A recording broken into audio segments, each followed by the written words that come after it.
स्वागत है आपका आपके अपने YouTube चैनल मैथ्स बाय अंकुर शर्मा पर। प्यारे बच्चों, जो टॉपिक एलसीएम एंड एचसीएफ हमने स्टार्ट किया है उसको थोड़ा सा और आगे बढ़ाते हैं और कुछ अच्छे अच्छे क्वेश्चंस आज और करते हैं। प्यारे बच्चों, इस टॉपिक की मैं 2 क्लासेज आपको पहले ही करा चुका हूं। जिन बच्चों ने वो क्लासेज नहीं की हैं वो बच्चे पहले उन क्लासेज को करेंगे, फिर उसके बाद इसको करेंगे, क्योंकि मैथ्स बेटा स्टार्टिंग से करने पे ही समझ में आता है ना। चलिए, और बेटा जिस तरीके से गवर्नमेंट की गाइडलाइंस हैं प्यारे बच्चों, उनको पालन करते हुए आप घर पे ही रहें, क्योंकि अब इस बीमारी से बहुत बड़े स्तर पे नुकसान होने वाला है भारत में। आप अपने आप को सुरक्षित रखें बेटा। आप सुरक्षित रहोगे तो कुछ भी बाद में हासिल कर पाओगे, और अगर आप जिंदा ही नहीं रहोगे तो फिर कुछ भी पॉसिबल नहीं हो पाएगा आपके लिए भी और आपकी फैमिली के लिए भी, है ना।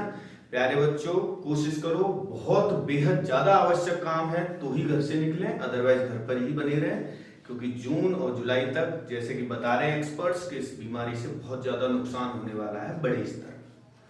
ठीक है प्यारे बच्चों, थोड़े दिन तक सारी चीजों को विराम दो और केवल घर पर ही रहो। ठीक है, चलिए आगे करते हैं भाई। कुछ क्वेश्चंस है ना, देखिए निरंतर पढ़ाई करते रहो भाई, है ना।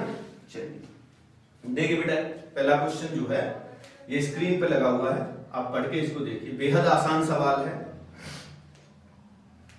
क्या बोला इसने बेटा? इसने बोला कि भाई 4 क्रमिक संख्याएं हैं भाई, है ना, कंसेक्यूटिव नंबर्स हैं, और आप सब जानते हो क्रमिक संख्याओं में क्या क्या एक रिलेशन होता है। जैसे मैं मान लो लिखता हूं यहाँ पे ए, एक मैंने लिखा बेटा बी, एक लिखा सी और एक लिखा डी। ये 4 संख्याएं लिखी मैंने। तो ये जो 4 संख्याएं बेटा लिखी मैंने, इन 4 संख्याओं में क्या फर्क होगा बताइए? क्या क्या रिलेशन होगा? फर्क नहीं, रिलेशन। तो आपको पता है कि इससे एक बड़ी तो ये होगी, फिर इससे एक बड़ी ये होगी, और फिर इससे एक बड़ी ये होगी, हाँ या ना। चलिए, तो इस हिसाब से अगर मैं आपसे पूछूं कि बेटा ये जो नंबर है एक ये और एक ये जो नंबर है, इनमें क्या रिलेशन होगा, तो आप बोलोगे कि सर इनमें बहुत सिंपल सा रिलेशन है, और वो रिलेशन ये है कि b से 2 जोड़ देंगे तो d आ जाएगा। यानी b और d में जो फर्क है वो कितने का है? 2 का। या इसको आप ऐसे भी बोल सकते हो कि d जो है वो b से कितनी बड़ी संख्या है? 2 बड़ी संख्या है। क्लियर है, हाँ या ना।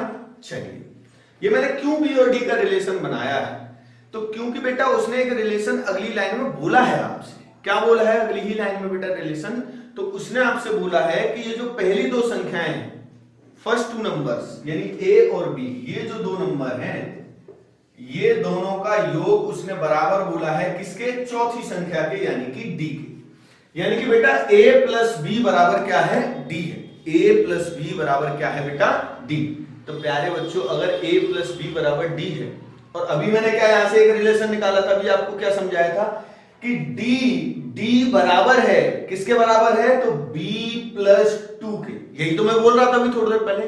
क्या कह रहा था? आपसे एक बार रिपीट करो मेरे साथ। क्या कह रहा था मैं कह रहा था कि b से 2 बड़ी संख्या है क्या? d।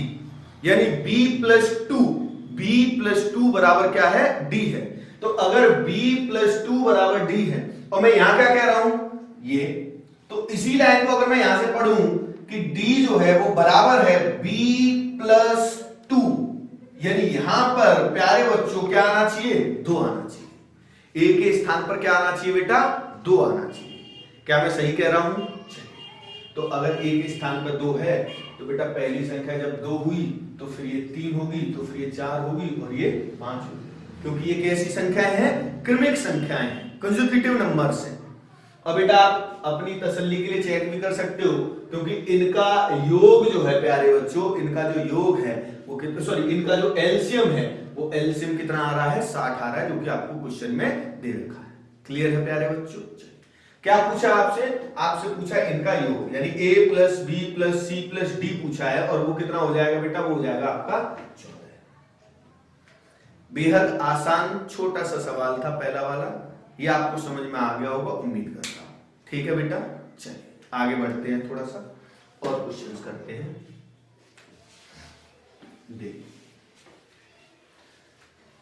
देखो बेटा, बहुत सारे बच्चे जो ये सोच रहे हैं कि अब जो है परीक्षाएं या गवर्नमेंट एग्जाम्स नहीं आएंगे 1 साल तक, उनके लिए ये जो टेट का डिसीजन आया और उसके बाद योगी जी का जो फैसला है, आपने देखा है कि 7 दिन में ही उन्होंने भर्ती करने के लिए, कंप्लीट करने के लिए बोला है।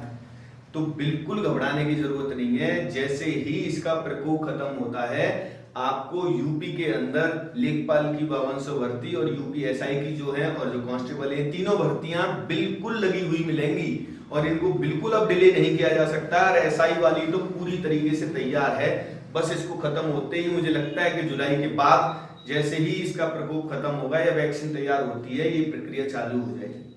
आप अपने आप को तैयार रखिए और एक क्वेश्चन जरूर अपने आप से पूछे ईमानदारी से कि क्या अगर कल एग्जाम हो जाए तो आप तैयार हो कल एग्जाम निकालने के लिए? समझ रहे हो?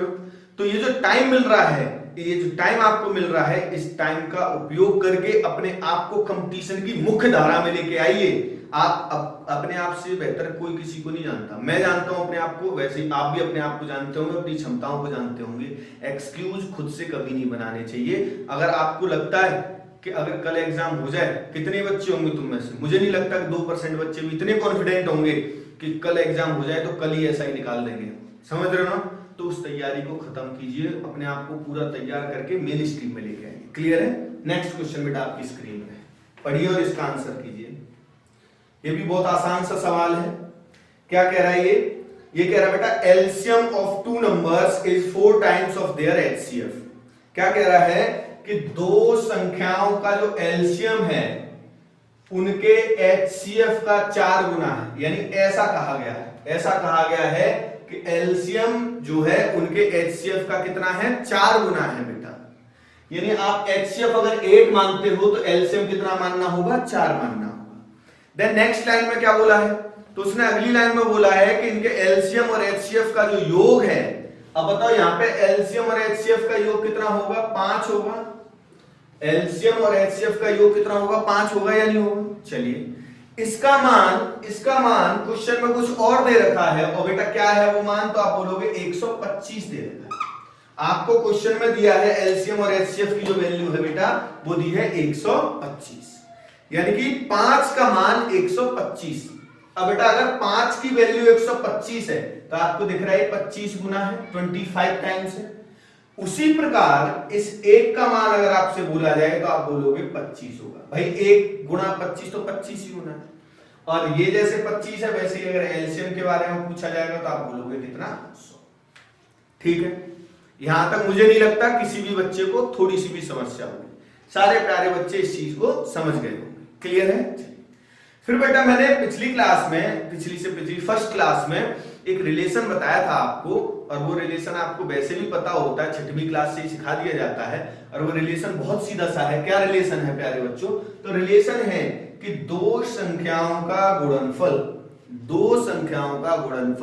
जी हाँ मेरे बच्चों बिल्कुल ठीक बोल रहे हो आप, बिल्कुल सही बोल रहे हो कि दो संख्याओं का गुणनफल बराबर होता है एलसीएम इंटू एचसीएफ। बिल्कुल सही बोला आपने। ठीक, यहां पे वैल्यू रख दो बेटा। आपको एक संख्या बताई गई है तो मैंने मान लिया कि पहली संख्या 100 और दूसरी हमसे पूछी गई है। एलसीएम हमें दिखाई दे रहा है कि एलसीएम कितना है? 100। एचसीएफ भी दिखाई दे रहा है कितना है? 25।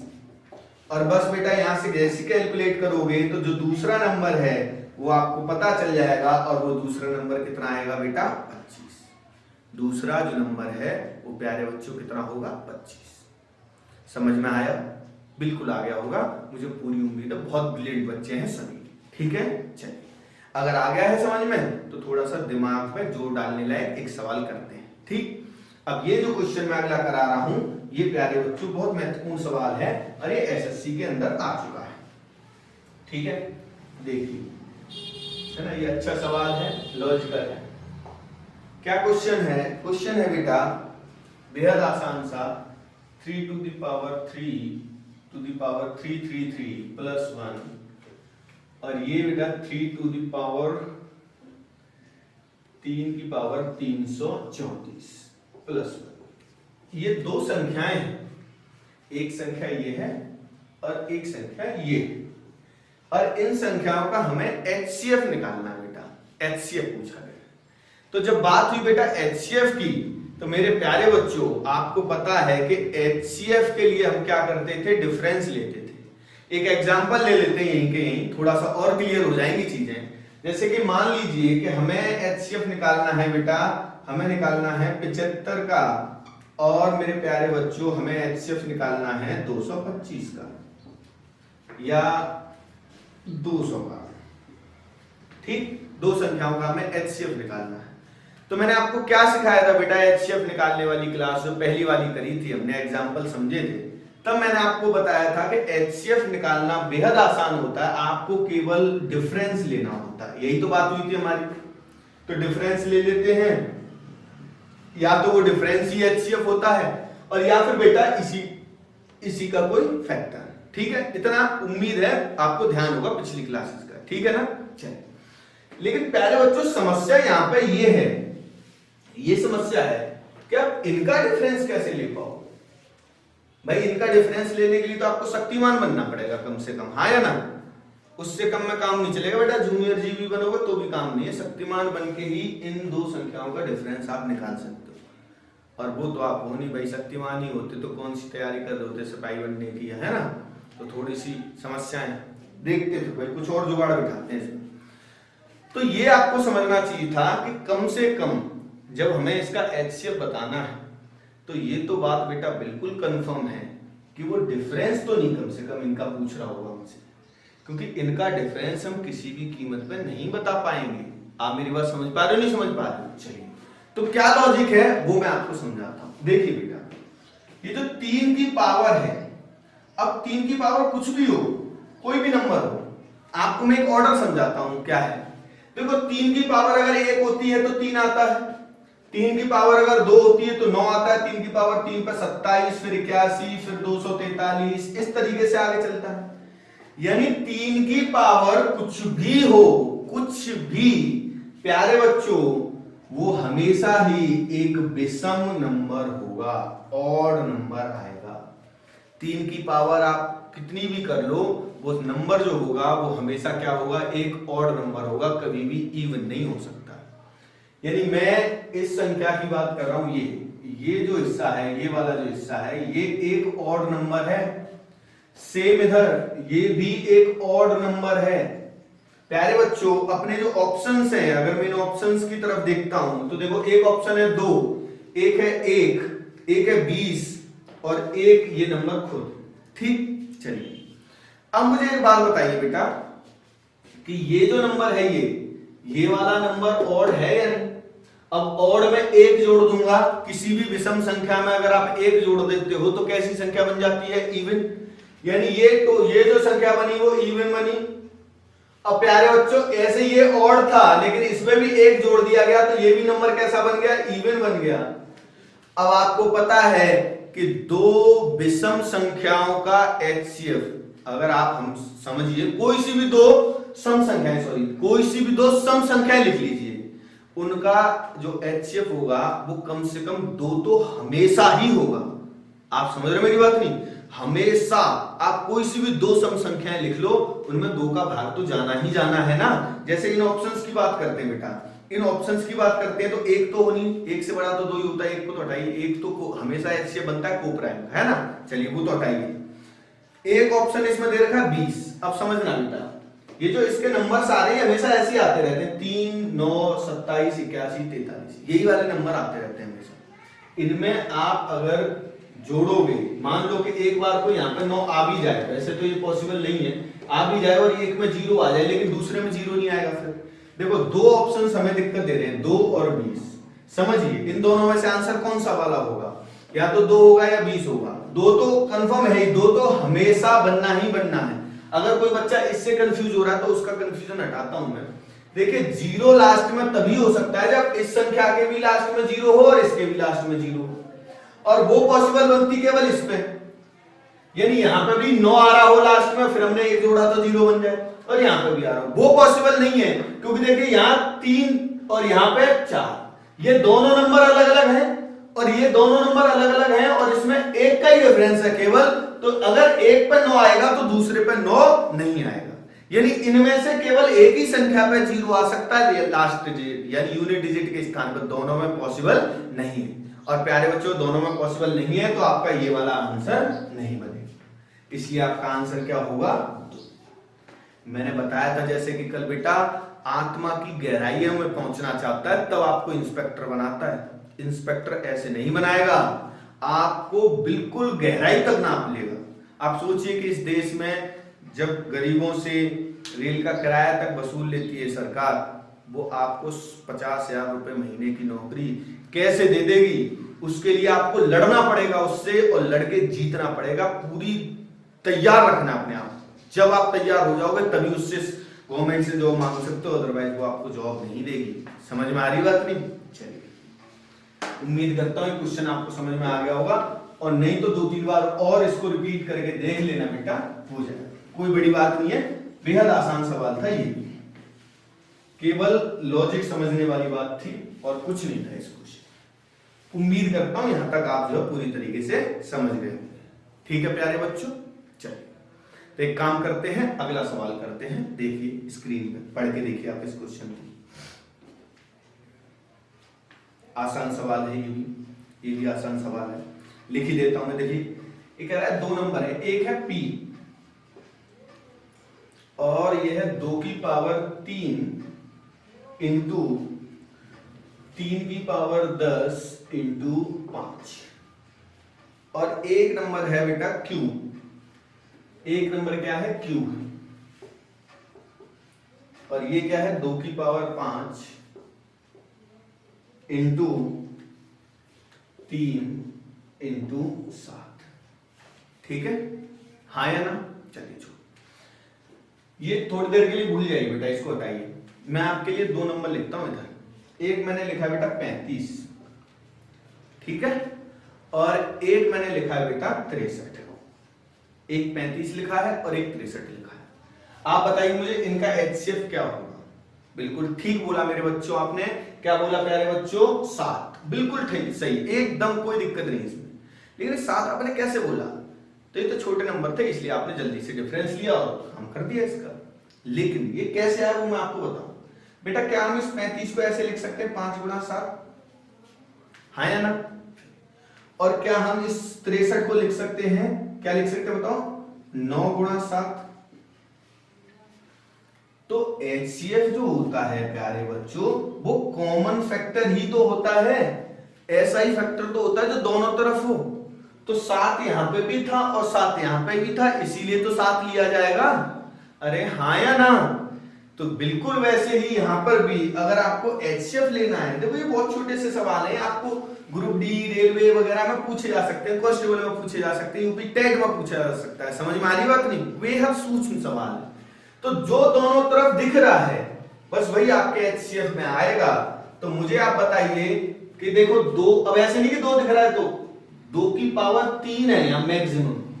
क्या इधर भी 2 की पावर 3 है? तो है भाई। ये 2 की पावर 5 को आप ब्रेक करके लिख सकते थे ना, 2 की पावर 3 गुणा 2 की पावर 2।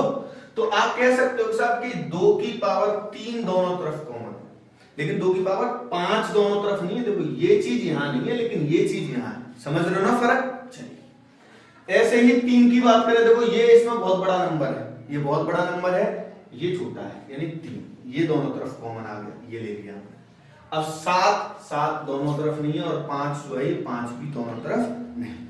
तो आपका जो आंसर बनता है वो प्यारे बच्चों ये दूसरा ऑप्शन बनता है। तो आपका आंसर कौन सा होगा? Option number 2।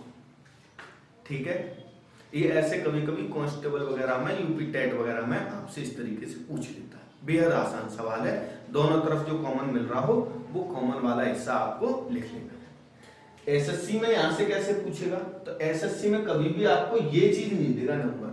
एसएससी में जब पूछेगा तो वहां तो वे 2 इक्वेशन दे देगा, क्वाड्रेटिक इक्वेशन दे दे या पॉलिनोमियल भी दे सकता है ना, क्यूबिक इक्वेशन भी दे सकता है, और वहां से फिर वो आपसे HCF पूछ सकता है। सीडीएस में भी बनता है वो सवाल, मैं आपको कराऊंगा, वो चीजें मैं आपको कराऊंगा।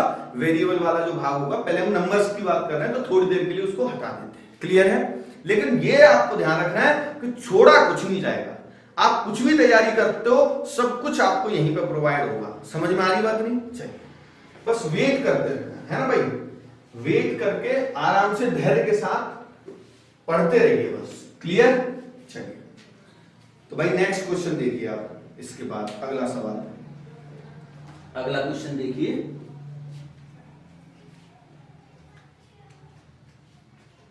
बड़ा ही आसान सा सवाल है।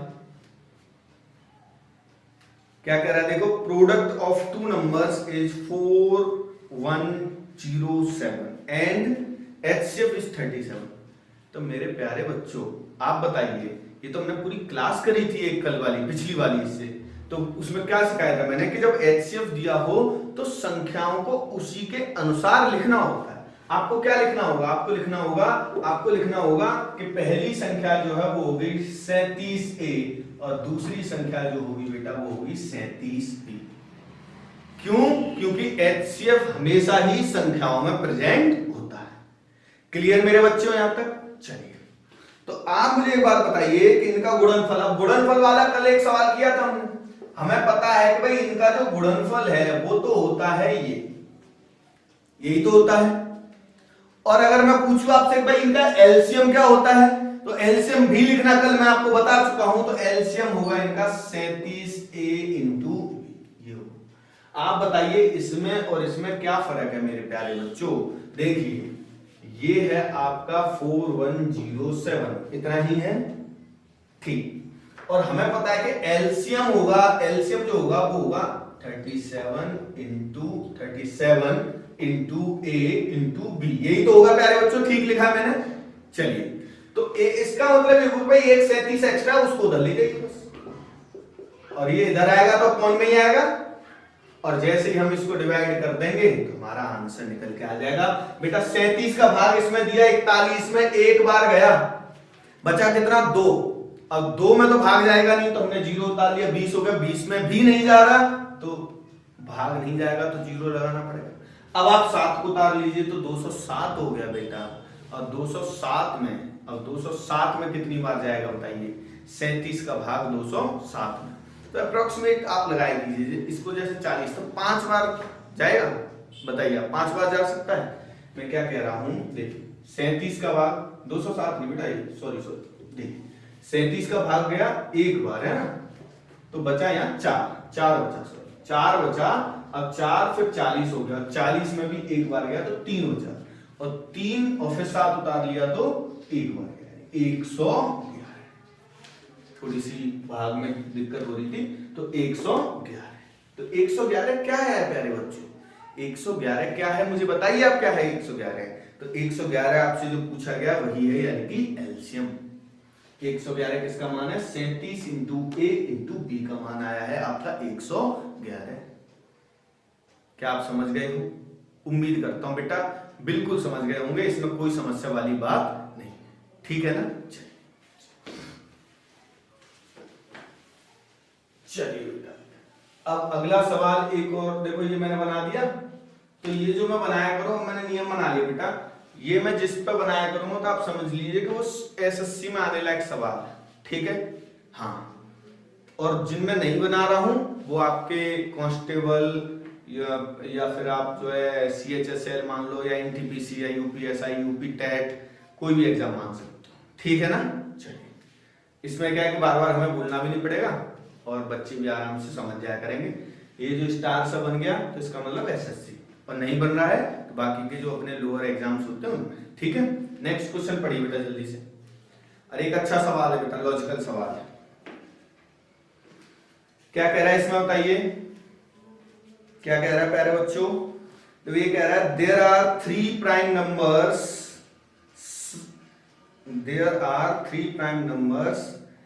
इन the ascending order such that, ascending order में 3 अभाज्य संख्याएं हैं, जैसे A B C। Ascending order में बता दूं पहले क्या होता है, मतलब ये सबसे छोटी होगी, उससे बड़ी ये होगी और उससे बड़ी होगी, बस इतनी सी बात है और कुछ नहीं, आप जानते ही हो भाई, है ना, असेंडिंग डिसेंडिंग सब चीजें।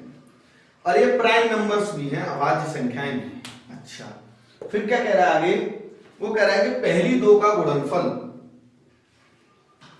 A इंटू बी दे रखा है आपको, कितना दिया है 1891, और अंतिम 2 का गुणनफल B इंटू सी ये दिया है 7991, ठीक है। और आपसे लार्जेस्ट नंबर पूछा है कि सबसे बड़ा वाला नंबर क्या होगा, ठीक है। चलिए देखते हैं भाई, एक बार है ना, कोशिश करके देखते हैं कि क्या बनता है। चलिए देखो, मैं इनको छोड़ के 3 अभाज्य संख्याएं पहले अपनी तरफ से एक एग्जांपल समझाता हूं, ठीक है। धैर्य के साथ समझना बेटा, मुझे कोई जल्दी नहीं है, ना हमें बहुत ज्यादा सवाल करने, हमें केवल उतना करना है डेली जिसको कि हम डेली प्रैक्टिस कर पाए, अच्छे तरीके से सीख पाए, ज्यादा नहीं पढ़ना है, ठीक है, आराम आराम से उतना ही पढ़ो। क्योंकि ऐसा होता है कि बच्चे को आइडिया नहीं होता, एक बर्तन होता है बेटा, बर्तन, अब बर्तन में जितना पानी आ सकता है उतना ही तो आप एक बार में भर सकते हो, उसमें भरते हो फैल जाएगा, और क्या फैल जाएगा वो भी पता नहीं चलेगा। समझ में आ रही बात नहीं? तो उससे बेहतर है आराम आराम से धैर्य के साथ उतना पढ़ा कीजिए जितना कि आपका दिमाग क्षमता रखता है समझने की और या फिर उसको ग्रहण करने की। समझ में आई बात नहीं? ऐसा ही अगर होता तो डॉक्टर जब 2 दिन की दवाई देता है ना तो एक ही दिन में 4 गोली दे दे, कहानी खत्म कर दे। समझ में आ रही बात नहीं? क्यों वो कहता है कि आधी आधी खानी है 4 दिन तक? क्योंकि उसको पता है कि कैपेसिटी होती है हर एक चीज की। ठीक, तो एक एग्जांपल लेते हैं, अभाज्य संख्या लिखता हूं मैं, जैसे मैंने एक लिखी 3, एक लिखी बेटा 7 और एक लिखी 11, प्राइम नंबर सी है ये। अब इस हिसाब से अगर मैं बोलूं, यही सवाल बनाऊं, तो मैं क्या बोल सकता था कि भाई पहली 2 का गुणनफल 21 है और अंतिम 2 का गुणनफल 77 है।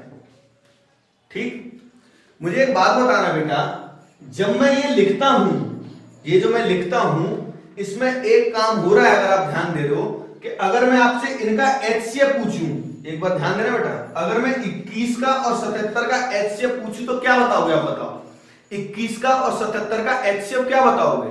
तो 21 और 77 का एचसीएफ बिल्कुल ठीक बता रहे हो बच्चों, कितना बता रहे हो? 7। तो ये जो इन दोनों का एचसीएफ 7 आ रहा है, ये 7 क्यों आ रहा है? तो 7 आने का कारण ये है कि ये नंबर यहां भी आया और ये नंबर यहां भी आया। अदरवाइज जो अभाज्य संख्याएं होती हैं उनका तो एचसीएफ 1 आता है, लेकिन जब ये 7 गुणा हो गया यहां भी और 7 गुणा हो गया यहां भी, तो 7 दोनों जगह कॉमन फैक्टर का काम करेगा, यानी कि वो आपका क्या बन जाएगा बेटा? एचसीएफ बन जाएगा। उम्मीद कर रहा हूं बेटा ये आप समझ पा रहे हैं। सेम यहीं पे हुआ है, क्या हुआ है कि ये जो b है, ये जो दूसरी संख्या है, ये यहां पे भी आ गई और ये यहां पे भी आ गई। तो अब अगर मैं 1891 और 7991 का अगर एचसीएफ पूछूंगा तो आप बोलोगे साहब कि इनका जो एचसीएफ आएगा वो निश्चित तौर पर यही नंबर आएगा। सहमत हो? मानते हो बेटा इस बात को? हाँ या ना? क्लियर? क्लियर है ना? चलिए, तो बेटा एचसीएफ निकालना आपको मैं समझा चुका हूं कि एचसीएफ निकालने के लिए आपको कुछ नहीं करना होता, सिर्फ क्या लेना है? डिफरेंस। अब डिफरेंस लेना है सिर्फ, तो इनका डिफरेंस कितना आएगा बताओ? इसका और इसका डिफरेंस कितना है बेटा? तो 6100। अब 6100 तो एचसीएफ है नहीं, तो इसका हमें क्या करना होगा? फैक्टर करना होगा। और फैक्टर बेटा 6100 का अगर हम करेंगे तो 61 गुणा 100, तो 100 तो है नहीं एचसीएफ, क्या होगा फिर? 61। क्यों होगा? क्योंकि इसका आगे तो फैक्टराइजेशन किया ही नहीं जा सकता, ये अभाज्य संख्या है। समझ रहे हो ना? तो ये जो 61 आया है ये कौन सा नंबर है? ये बी है, सेकंड है, और हमें क्या निकालना है? सबसे बड़ा वाला सी। तो अब हम यहां से लिख सकते हैं कि 61 इंटू सी बराबर 7991, और इससे इसको डिवाइड करोगे तो सी का मान आ जाएगा बेटा 131। 131। उम्मीद करता हूं बेटा कि ये एकदम से आपको क्लियर हो गया, समझ में आया? हाँ या ना? चलिए एक बार इसको लिख लीजिए, एक क्वेश्चन और कराता हूं आपको अच्छा सा, ठीक है? इसको आप लिखो। नेक्स्ट क्वेश्चन आपको कराता हूं, और ये भी एक बढ़िया सवाल है बेटा, एसएससी में आया हुआ है, ठीक है? तो एसएससी में आया हुआ तो मैं यहाँ पे फिर से एक बार स्टार बना देता हूँ। क्वेश्चन ये है बेटा, मैं लिख देता हूँ। ये कह रहा है कि if LCM and HCF, if LCM and HCF of two expressions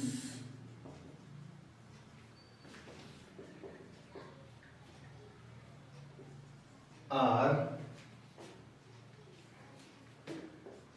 x square plus 6x plus 8, x square plus 6x plus 8, ठीक,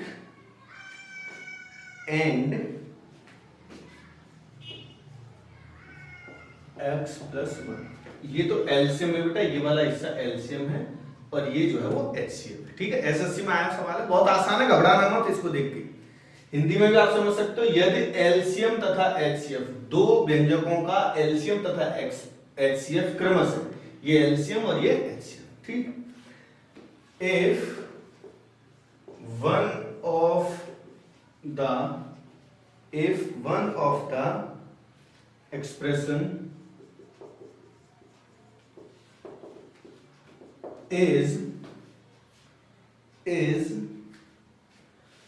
x square plus 3x plus 2, then find the other one.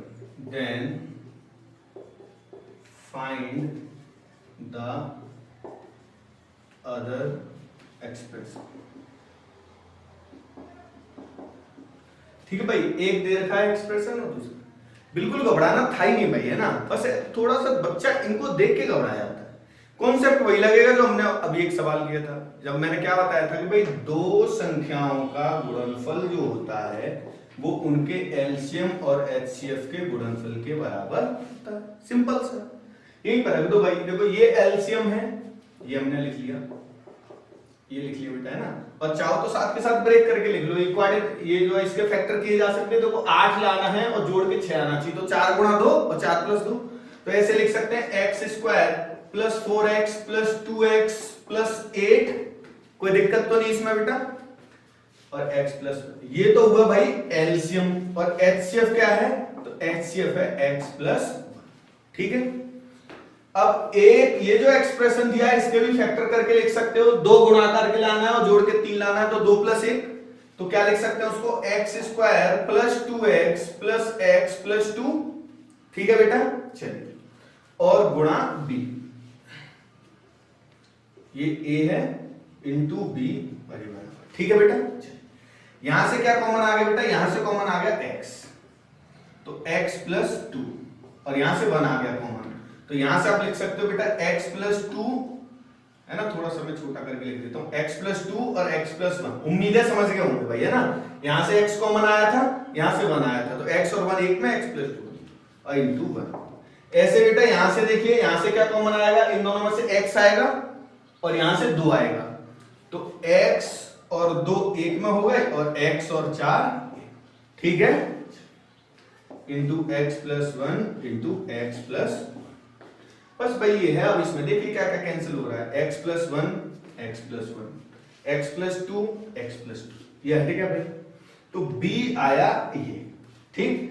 आप इसका गुणा करके लिख लीजिए, आप आराम से लिख सकते हो। देखो x into x, x square, 4x और x 5x और प्लस 4, यानी दूसरा व्यंजक जो होगा वो क्या होगा, x square plus 5x plus. Same concept है भाई, यही फर्क होता है एसएससी में और कांस्टेबल में, आप समझ रहे हो ना। इतना आपको थोड़ा बहुत लिखना पड़ता है, थोड़ा बहुत जानकारी होनी चाहिए एक्स्ट्रा। कॉन्सेप्ट वही था, आपने देखा कॉन्सेप्ट वही था, वहीं से तो आपके कांस्टेबल में सवाल आता है, वहीं से सीजीएल प्री में सवाल आता है, वहीं से सीजीएल मेंस में भी सवाल आता है। आप समझ रहे हो ना, सेम कॉन्सेप्ट पे अगर आप कॉन्सेप्ट की जानकारी रखोगे तो आपको कोई समस्या नहीं आ सकती। ठीक है प्यारे बच्चों, उम्मीद करता हूं ये सब आपको समझ में आ गया होगा। प्यारे बच्चों, अगर ये आपको मेहनत पसंद आई हो तो इसको ज्यादा से ज्यादा शेयर कीजिए, और शेयर करने के साथ साथ चैनल जिन बच्चों ने सब्सक्राइब नहीं किया है आप कर लीजिए, ठीक है, जिससे कि कोई भी वीडियो आपसे मिस ना हो। ठीक है, फिर चलिए नेक्स्ट क्लास में मिलते हैं, ठीक है।